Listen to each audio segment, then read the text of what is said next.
The loss of a child is a lifelong journey. And after Alicia was murdered, I felt like I had nowhere to go to get help. It was just utter despair. And the only hope, the little glimmer of light that I found is being around other parents that understand our pain, our family and friends. They can't even comprehend it. We just wanted to start something that gives somebody else a little glimmer of hope, a little spark in the darkness. We create a safe environment so that people can share. There's no judgment on where you're at, because everybody's in a different place in their grief journey. And everybody has been at that place one time or another, so everybody understands. So we really create a network of grieving parents, because once the retreat's over, everybody stays connected and they lean on each other. And in many cases, we've had people have come to our retreats multiple times. It's really the environment that we create, and everybody is really an integral part of that retreat. We do yoga, meditation, and we did the rosary this week. The Blessed Mother has been a big support for us. And we also do group sessions at night where we all talk about our children. We talk about the family and friends around us, the world around us. We talk about the new relationship now that we have with our child in heaven, and how can we bring them, into the world that we live in now, with the world that they live in, and how to carry them with us throughout this lifetime. As soon as someone feels comfortable to come to a retreat, and it's different for everybody. There's no way we could have gone to a retreat within the first year, but there's other people who, after 6 months, are searching for some help.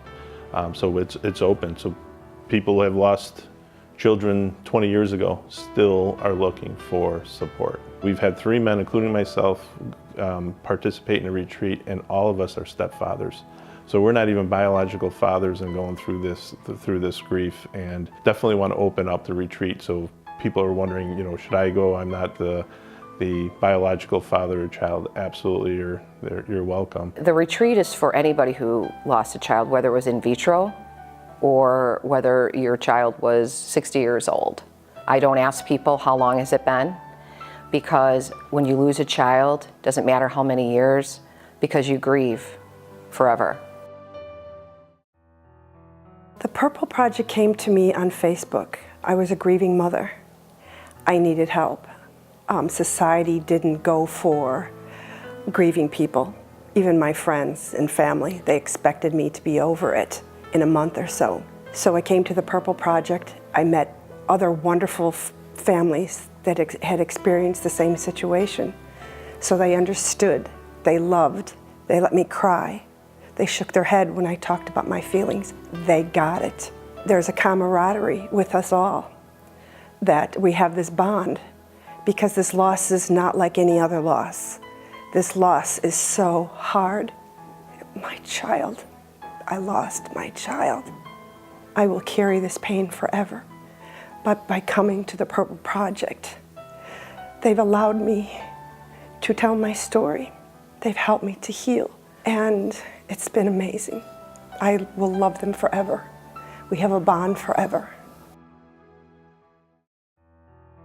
My whole mission was, I don't let it come out, coming from a military family, buck up, buddy. Men don't cry, put that in the safe and shut the door. I was the only guy and all the women here last time, and it was kind of like, oh my God, there's no guy, There was Joe, and Benjamin, but not a guy like me. And this time we had another guy, and I could see in him, he was going through the exact same thing I was the first time. Do I talk? Don't I talk? How much do I let out? Do I open that little door just a little bit to sneak a little light out, or do I open it all the way up? This time I said, okay, I'm just gonna open it up. What comes out, comes out. It was like, I feel so much better. All this trapped energy has got to be released. It's like they took my hand and pulled me into the light. Josh was my second child. He, like I said, 25 when I lost him. He had a lot of issues, and he did pass of heroin overdose. It was actually on a Facebook. I think I was just, it was just a fluke. I'd only lost Josh 5 months beforehand, and I saw it, and I didn't have anybody to talk to. It's my first big loss that I've ever had. maybe this is what I need. I need to find people. I need to find mothers, not just people that have grief. I need to find moms that have lost and they hurt and they know not just what I went through, because it is a short time, 5 months. I want to know where I'm heading. It has been amazing. I am so grateful that they are in my lives.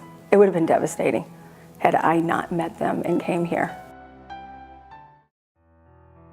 I was headed down a really, really bad path. I probably wouldn't be here.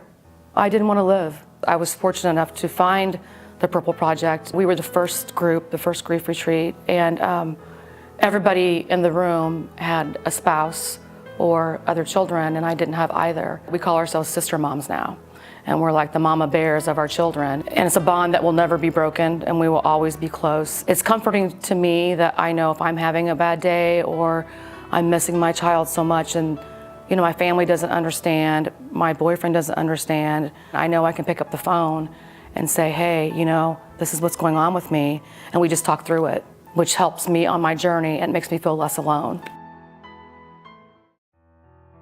The guy that was on trial for my daughter, he was acquitted. Sherry and I have met through a grieving website, and when she found out my daughter was pregnant also, and so she really reached out to me. And when she did, we kind of connected over the phone.